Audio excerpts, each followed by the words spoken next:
पुस्तकाचं नाव सोन्याच्या दुराचे ठसके. लेखिका डॉक्टर उज्ज्वला दळवी. प्रकरणाचं नाव वाऱ्यावर वरात दर्यावर हवाला. पगार मिळाला तेव्हा पहिल्यांदा डॉक्टर पाध्येंचे पैसे परत केले. निव्वळ पैसे परत करण्याने त्यांचं ऋण फिटणं हे शक्यच नव्हतं. डॉक्टर करीमनी सुद्धा लौकिक अर्थाने ऋण फेडू दिलं नाही.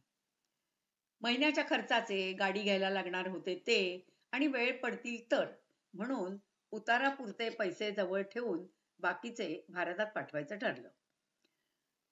त्या समोरच्या हॉस्टेलमधल्या मुली आहेत ना, त्या हवाल्याने पैसे पाठवतात भारतात. अरबीमध्ये हव्वाला म्हणजे पाठवणी. त्यांनी ते लवकर पोचतात आणि एक्सचेंज रेट सुद्धा अधिक मिळतो बँकेपेक्षा. मी मैत्रिणींकडनं माहिती मिळवली ती. म्हणजे नक्की काय करायचं असतं त्याच्यासाठी.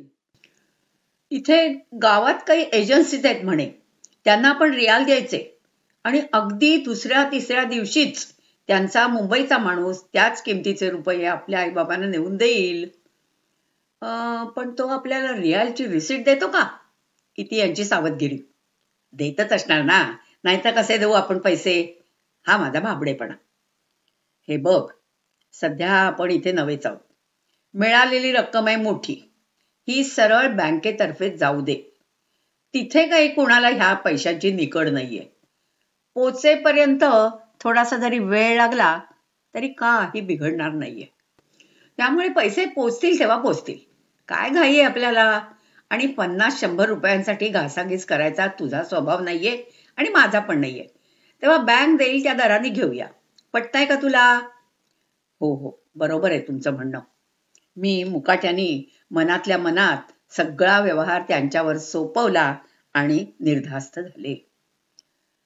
कर्ज काढून एजंटाचे पैसे देणाऱ्या इंजिनियर दासवानीला घरी पैसे पोचवायची होती घाई. त्यांनी हवाल्यावर हवाला ठेवला आणि तिसऱ्याच दिवशी आला आमच्याकडे.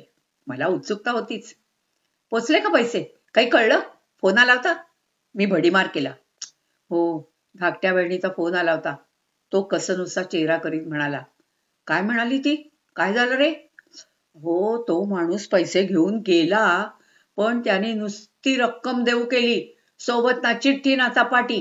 त्याला तोंडी पण काही सांगता आलं नाही. माझे वडील आहेत सनातनी वळणाचे, अगदी पापभिरू. त्यांनी ते पैसे घ्यायला साफ नकार दिला. तो माणूस निघून गेला. त्याला जाताना बघायला वडील आमच्या चाळीच्या गॅलरीत येऊन उभे राहिले. तर तर त्यांच्या समोरच जिन्यात पोलिसांनी त्याला पकडलं. बापरे, हे कायदेशीर नाहीये का? मग ह्या सगळ्या मुली? माझी सरबत्ती हातानेच थांबत त्यांनी स्पष्टीकरण दिलं. हो, पोलीस फार चांगले निघाले. त्यांनी वर येऊन माझ्या वडिलांच्या सरळ वागण्याचं कौतुक केलं आणि काळा पैसा गोरा करायची भाई लोकांची ही हवाला पद्धत त्यांना समजावून सांगितली. झाल्या प्रकारात आमचं नुकसान बरंच झालं, तरी माझं त्यात अज्ञान होतं, गुन्हा नव्हता हे घरच्यांना पटवून दिलं. एवढं झाल्यानंतर माझ्या शहाण्या पतिराजांना वाचा फुटली. हवाल्याने आपल्या घरी भाईचा काळा पैसा पोचवला जातो. तो बँकेत ठेवता येत नाही.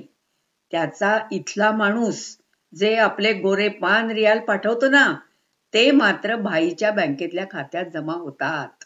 पुन्हा परदेशाहून आलेले पैसे त्याच्या कुणा नातेवाईकाच्या अनिवासी खात्यात भरले जातात. म्हणजे टॅक्सही नाही आणि भाई की पाचो उंगलिया घी में, आणि आपले मात्र हात पोळतात. त्यातून पोलिसांनी आपल्या त्या माणसानं पकडलं की घी तर दिसत नाही, नुसता बडगाच दिसतो. आम्हाला काही असा हवाला दिल व्हायचं नव्हतं आणि म्हणून पुढल्या आठवड्यामध्ये डॉक्टर मुनावरांच्या बरोबर बँकेत जायचं ठरवलं. 5 वाजता मी धावत पळत डॉक्टर मुनावरांच्या गाडीकडे गेले. ते बिचारे आमच्यासाठी ताट कळत बसले होते. यांचा पत्ताच नव्हता. ते आले 5:30ला. अगं, एका पेशंटला दुपारी झाल्या रक्ताच्या उलट्या आणि तो स्थिरावेपर्यंत मला काही निघता आलं नाही. पण तोवर काय झालं होतं, सूर्यास्तानंतरच्या प्रार्थनेची वेळ झाली होती. गावामध्ये 2च बँका. त्यातली एक सूर्यास्तानंतर कमळासारखी जी बंद होई, ती थेट दुसऱ्या दिवशी सकाळीच उघडे. सांजवेळी पैशाचे व्यवहार करणारी बँक एकच. मुनावरांनी आम्हाला तिथेच नेलं. अहो बँक कसली, बाकीच्या दुकानांसारखं ते खोपटं होतं ते. दारात गार्ड नाही, आत बसायला खुर्च्या नाहीत, माहिती द्यायला माणूस नाही, एअर कंडिशनर नाही की काही नाही. उजवा भाग येणाऱ्या माणसांसाठी मोकळा सोडलेला आणि डाव्या भागात सलग मांडलेली काउंटर्सच्या खिडक्यांची रांग. बस सरळ सोपी मांडणी. वरून उजेड ओकणाऱ्या भगभगीत ट्यूबलाइट्स आणि हवेत गुदमरवून टाकणारा धूम्रपानाचा धूर. त्यावेळी ही एकच पेढी खुली राहत असल्यामुळे तिथे तुफान गर्दी होती. पाकिस्तानी, श्रीलंकन, भारतीय, फिलिपिनो, देशोदेशीचे अरब, मनुष्य जातीचे नाना नमुने तेवढ्या जागेमध्ये ठासून भरले होते. रांग धरून उभे राहा, मुनावर म्हणाले. आता खरीखुरी रांग लावायला सरळ रेषेतली जागा मोकळी तरी असायला लागते ना. ती मिळणं तर अशक्यच होतं. मग रांग धरायची कशी? इंग्रजांची शिस्त त्यांच्या मनात असते म्हणे. हो, त्याच पठडीतले आम्ही रांग मनातल्या मनात धरली नाही, म्हणजे आम्हाला हवी तशी रांग धरून चाललो. ती नेमस्तपणे धरून आम्ही जमेल तसं पुढे सरकत गेलो आणि शेवटी एकदाच एका कुठल्याशा खिडकीशी पोचलो. इश्तबी काय पाहिजे? ड्राफ्ट. इथे आदरपूर्वक आम्ही. फी आयंदा फुलूस. तुमच्याकडे पैसे आहेत का? त्याखेरीज का ड्राफ्ट करायला आलो तो. पण वाद घालण्यात काय अर्थ नव्हता. हो आहेत. किती आहेत बघू? त्यांनी पैसे घेतले. 4-4दा मोजून रकमेची खात्री करून घेतली. या पैशाचं मी काय करू? ड्राफ्ट. पुन्हा आमचं नम्र उत्तर. कुठल्या बँकेला पाठवणार? Bank of India. म्हणजे तुम्हाला इंग्रजीत लिहून हवा असेल तो? हो. इथे फक्त हमदानला इंग्रजी लिहिता येतं, त्याच्याकडे जा. हमदान कुठल्या खिडकीत आहे? या नाही, दुसऱ्या. म्हणजे नेमक्या कुठल्या? तुम्हाला दिसत नाही का मागे किती गर्दी येते? तुम्हाला नेमकी खिडकी दाखवायला मला काय वेळ आहे का? तुमची तुम्ही शोधून घ्या. निमूटपणे नमतं घेऊन पुन्हा झुंडीशी झुंज दिली आणि योगायोगाने या दुसऱ्याच खिडकीत हमदानचं दर्शन घडलं. पुन्हा तीच प्रश्नोत्तरांची फैर धडली. तिला निधड्या छातीने झेलत झेलत आम्ही इंग्रजी ड्राफ्ट या मुद्द्यापाशी पोचलो. इंग्रजी ड्राफ्ट हवा तुम्हाला? हो. तुमचा सौदी कुठे? सौदी? तुम्ही सौदीने आणला बरोबर? आम्ही पैसे, इकामा, बँकेचं नाव, नंबर असं सगळं आणलं होतं. पण सौदी? इतके गोंधळलो की मी चक्क पर्समध्ये शोधलं आणि यांनी खिसे तपासले. नाही, सौदी नाही आमच्याकडे. मग कसा होणार ड्राफ्ट? अहो या बँकेत तुमची ओळख पटवायला सौदी हवाच. जा, उद्या घेऊन ये त्याला. बाहेर गाडीमध्ये डॉक्टर मुनावर बसले होते. त्यांना सांगितलं. ते म्हणाले, हो, इंट्रोडक्शनसाठी लागतो खरा एक सौदी माणूस. मी साफ विसरलो होतो. झालं, खेप फुकट गेली. मग परत एकदा वारी केली.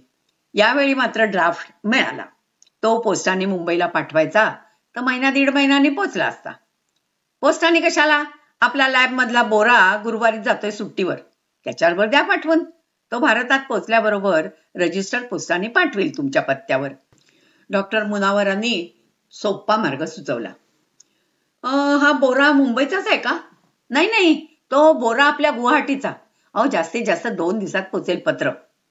आम्ही त्यांचा सल्ला मानला. पाकिटात घालायच्या आधी तो ड्राफ्ट एकदा नीट बघून घेतला आणि भारतीय पोस्ट खात्यावर गाढ विश्वास ठेवला. अजून आम्हाला घरून फोन करता येत नव्हता, पण भारतातून येणारे फोन आता घरच्या घरी ऐकणं शक्य झालेलं होतं. 4-5 दिवसांनी आईचा फोन आला. ड्राफ्ट पोचला. हुश. बँकेत भरायला नेला होता. ड्राफ्ट जरा मोठ्या रकमेचा आहे ना, म्हणून त्याच्यावर सौदीच्या बँकेतल्या 2 ऑफिसरांच्या सह्या हव्यात.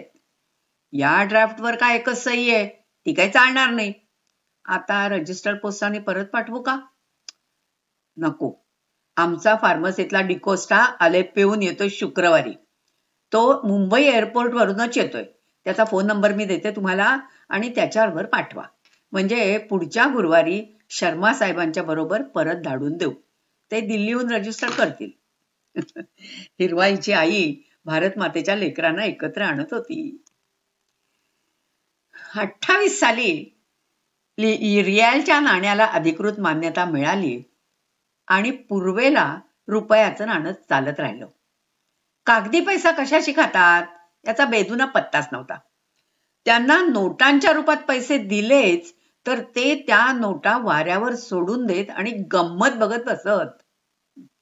यात्रेकरूंची आणि गरजूंची पैशाची निकड भागवण्यासाठी सराफांच्या पेढ्या चालवणारी प्रतिष्ठित घराणी या देशामध्ये पहिल्यापासून होती.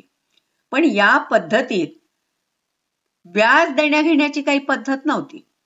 इथल्या धर्माच्या न्यायशास्त्राला, शरियाला व्याजाची कल्पनाच मंजूर नाहीये आणि त्यामुळे इथे पतपेढ्या किंवा बँका नव्हत्याच. साली जिद्द्यामध्ये एक परकी बँकेची शाखा उघडली गेली आणि ती फक्त परक्या पाहुण्यांच्या कामापुरतीच होती. तेलाचा पैसा खुळखुळायला लागला आणि व्यापारी उद्यमासाठी, परदेशी तंत्रज्ञांच्या सोयीसाठी बँकांची गरज भासायला लागली. अमेरिकन, ब्रिटिश, फ्रेंच बँकांनी सौदीमध्ये आपल्या शाखा उघडल्या. छोट्या मोठ्या देशी बँकाही सुरू झाल्या. बँकांच्या सल्लागार मंडळात शारियाचे विद्वान जाणकार नेमले गेले आणि त्यांच्याकडून व्यवहारामध्ये ढवळाढवळ होऊ नये म्हणून त्यांना न्यायशास्त्राची पुस्तकं लिहिण्यात गुंतवलं गेलं. 85 सालच्या उम्मखद्रामध्ये तर सगळ्या मिळून 2 बँकांच्या शाखा होत्या. ना चढाओढ ना पोटतिडीक. त्यामुळे गलथानपणा, आळस, उर्मटपणा सगळा अस्ताव्यस्त कारभार होता आणि त्यामुळे चतुर्थ वर्ग आणि बापड्या नर्सेस हवाल्याच्या बाईला शरण जात. मग त्या व्यवहारामध्ये एखादा पगार हडप होणार असला तरी ते त्यांना परवडत असे.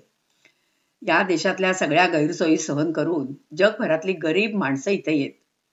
पडेल ते काम अंग मोडून निमूटपणे करीत. ज्या पैशासाठी ती इतकं हाल सोसत असत ना, तो पैसा त्यांच्या मायेच्या माणसांपर्यंत पोचवायला विश्वासू मध्यस्थ सुद्धा मिळत नव्हता. दरवेळी मनावर दगड ठेवून मेहनतीची मिळकत बेभरवशाच्या यंत्रणांकडे सोपवावी लागे. ही बिनघोड्याची वारावरची वरात कित्येक दशकं तशी चालत राहिली.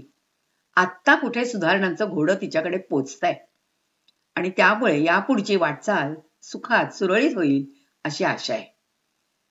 तळटीप. मूळ वाक्प्रचार वाऱ्यावर वरात आणि दैऱ्यावर हवाला असा आहे. त्याचा अर्थ बेभरवशाच्या माणसावर विश्वास टाकणं. त्यात वरात आणि हवाला या दोन्ही शब्दांचा अर्थ हुंडी असा आहे.